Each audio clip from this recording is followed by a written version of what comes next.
এই নারায়ণগঞ্জবাসীকে আমরা আন্তরিক অভিনন্দন জানাই।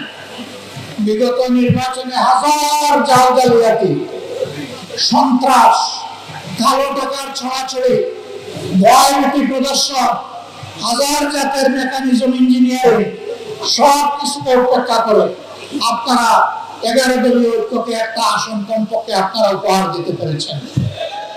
এই জন্য আপনাদেরকে অভিনন্দন।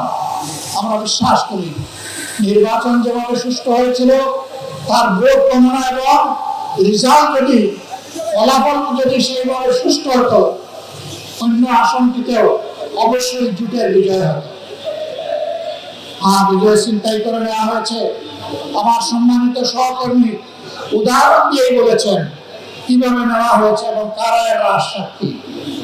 তারপরে কেন আমরা এই রায় মেনে নিলাম? অনেকের আমাদের উপরে অভিমান, আপনারা এই রায় মেনে নিলেন কেন? আমরা তাদেরকে বলেছি 17.5 বছর দেশ ছিল স্বৈর শাসনের কবলে। এরপরে একটা নির্বাচন হয়েছে। নির্বাচনে তো জনগণ ভোট দিয়েছে।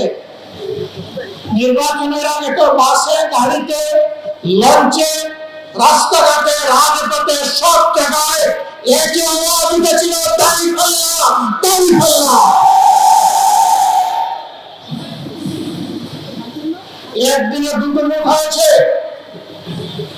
একটি সংসদ সদস্য হিসেবে নির্বাচনের ভোট, আরেকটি সংস্কার পরিষদের সদস্য হিসাবে গণভোট। আমাদের অবস্থান সুদৃঢ় ছিল। আমাদের মার্কা এবং গণভোটে হায়ের পক্ষে। বর্তমান সরকারি দল প্রথমে হায়ের পক্ষে ছিল না, তারা চুপ ছিল, নীরবে নীরবে তারা নায়ের পক্ষে ক্যাম্পেইন করেছিল। এরপরে জনরোষের মুখে পড়ে তাদের নেতা কমপক্ষে একটা শহীদ আবু সাঈদের এলাকায় গিয়ে বলতে বাধ্য হয়েছিলেন 12 তারিখ 2টি ভোট, একটা গণভোট আর একটা জাতীয় সংসদের ভোট, আপনারা গণভোটে হাতে ভোট দেবেন। আর বল ওয়াস্তে আখের একবারই তিনি বলেছেন, কিন্তু তিনি তো সেই দলটির নেতা। বর্তমানে সংসদে তিনি হচ্ছেন সংসদ নেতা, প্রধানমন্ত্রী, সরকারের প্রধান, বাংলাদেশের প্রধান নির্বাহী। তিনি যে বললেন কথাটা, সেই গণভোটে যে 66.8% মানুষ ভোট দিল, 66.8%, তাদের ভোটের মূল্যটা তিনি কি দিলেন? তিনি শপথ দিয়ে গণভোটকে অস্বীকার করলেন।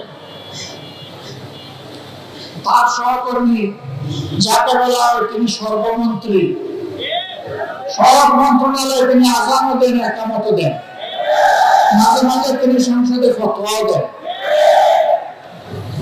তিনি বলেছেন নির্বাচনটা যাতে হয়ে যায়, এই জন্য আমরা এগুলা বলেছিলাম। লজ্জা! একটা সংগঠনের শীর্ষ জায়গা থেকে যদি জনগণকে এইভাবে ধোঁকা দেওয়া হয়, তাহলে রাজনীতি এবং রাজনীতিবিদদের প্রতি মানুষের আস্থা থাকবে কেন? মানুষ কেন রাজনীতি এবং রাজনীতিবিদদেরকে বিশ্বাস করবে? আমরা ওই রাজনীতি করি নাই, আমরা ওই রাজনীতি করব। আমরা সংসদে নোটিশ দিয়ে 68 মিনিটে আলোচনা করেছিলাম গণভোট যেন হারিয়ে না যায়, গণভোটকে যেন সম্মান দেখানো হয়। আমরা বলেছিলাম যারা জনগণের রায়কে সম্মান করে না, তারা কখনো গণতন্ত্রপন্থী হতে পারে না। গণতন্ত্রের দাবি হচ্ছে বেশিরভাগের রায়কে সম্মান করা।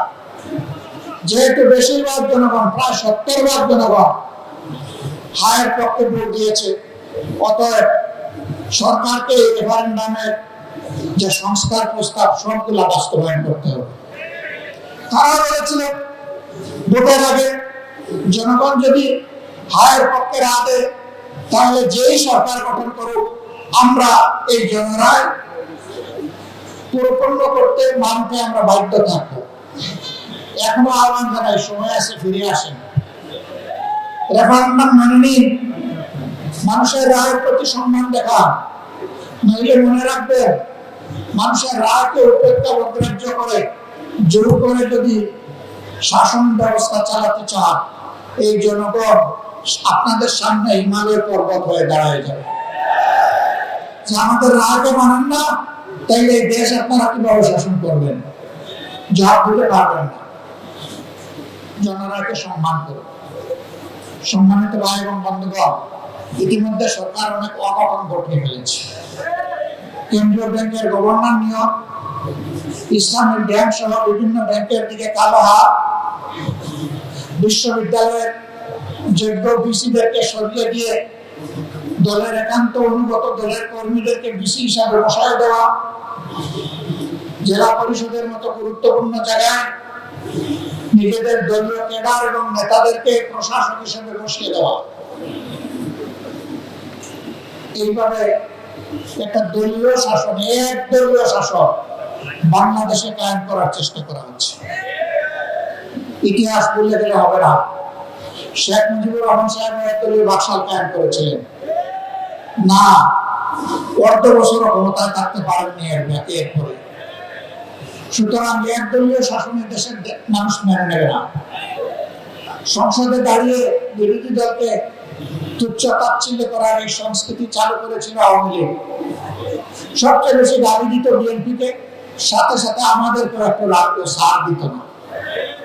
এখন বিএনপিও ওই পুরানো আওয়ামী লীগ যা বলতো, সেই পুরানো আমলের কথাগুলো এখন তারাও জপা শুরু করেছে।